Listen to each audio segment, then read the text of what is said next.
American conflict was nothing new by the early 1900s. However, the military-industrial complex changed dramatically, with a few events that still loom largely today.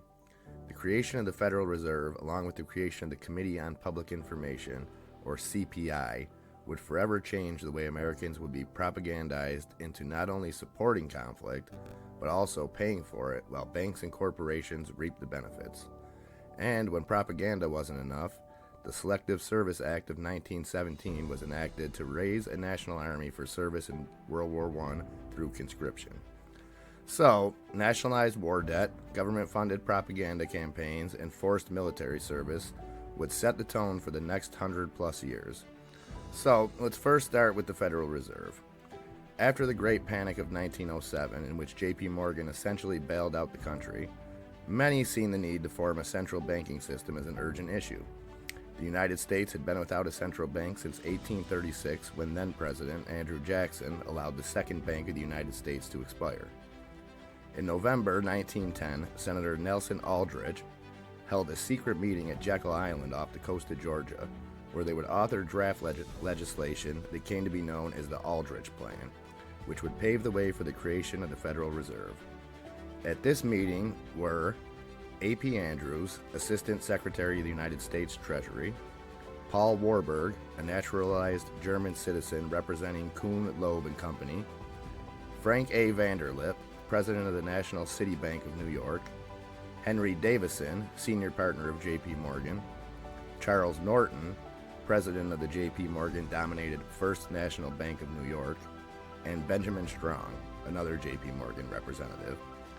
At the time, these men were said to control upwards of 25% of global wealth. Now, keep in mind this meeting was held in secret and was not revealed to have ever happened until 1930.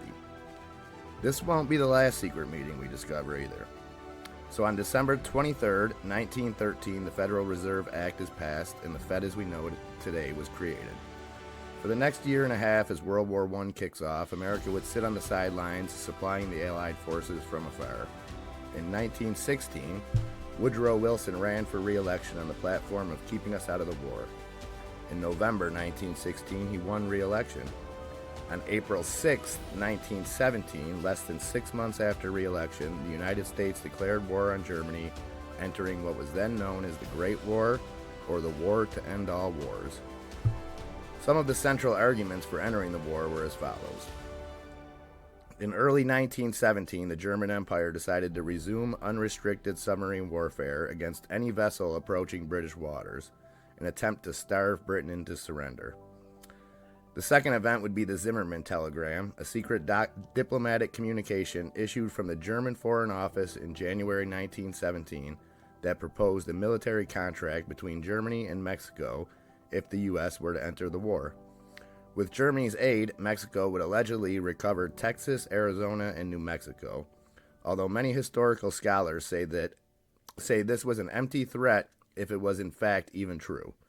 Nonetheless, to the American people, this was presented as sufficient reason to enter the war. However, Major General Smedley Butler, decorated Marine Corps officer, has a different opinion. Butler states in his short book, War is a Racket, that before the war declaration, an Allied commission called on Wilson, who summoned a group of his closest advisors. The commission admitted they were deeply indebted to American banks and corporations to the tune of $6 billion. This debt could never be repaid if the Allied forces did not prevail, and Germany sure as heck wasn't going to pick up the tab. So Smedley, who I will be doing a whole standalone video on because he is one of the most interesting men in American history, believes this was the major reason the U.S. entered the war, to protect financial interests of a small few at the expense of all other Americans. So we've declared war and had hoped to have 1 million men volunteer for the Army. But when only 73,000 men had signed up, they needed to take drastic measures. The first was the creation of the Committee of Public Information, or CPI, or the Creel Committee, in honor of the chairman appointed by Wilson, George Creel. This was a full-fledged propaganda campaign imposed on the American people. The committee enlisted 75,000 volunteers called 4-Minute Men, who spoke about the war at social events for an ideal length of 4 minutes. They covered the draft, rationing, war bond drives, and why America was fighting. Pamphlets, newspaper releases, magazine advertisements, films, school campaigns, and speeches were the main ways of distributing propaganda. After the propaganda came the Select Service Act of 1917, enacted May 18th of 1917. This was forced conscription. This forced 2.8 million Americans into the First World War and will not be the last time we talk about the draft. The final piece was funding for this war. This was done through the issuance of war bonds known as Liberty Bonds. Essentially, the American public was persuaded into lending the government the money to fund the war under the guise of protecting democracy around the world. Gee, I feel like I've heard that before. Unfortunately, it wasn't the American citizens who profited, though. But luckily for the select few, profits soared. Here are some examples. DuPont, providing the gunpowder to the Allied forces, went from a mere $6 million in profits annually between 1910 to 1914 to a stunning $58 million in profits for the years between 1914 and 1918. Another is the International Nickel Company, providing raw materials for use in guns, ammunition, and vehicles, went from a minuscule $4 million annually profits between 1910 to 1914 to a robust $73 million yearly profits between 1914 to 1918. War is indeed a racket, and it's my belief that the events we just discussed set the stage for the next 100+ years of U.S. intervention at the behest of the military-industrial complex. Disguised as a fight to preserve democracy, history is repeating itself even as we speak. Join me for the next chapter when we take a look at the business plot, an attempted coup organized by Wall Street in 1933. Also, keep an eye out for upcoming live streams where we can openly discuss some of the propaganda being fed to us on a daily basis. In closing, I'd like to end with a quote from the aforementioned Major General Smedley Butler from a 1935 issue of the magazine Common Sense. End quote. Thus I helped make Mexico and especially Tampico safe for all American oil interests in 1914.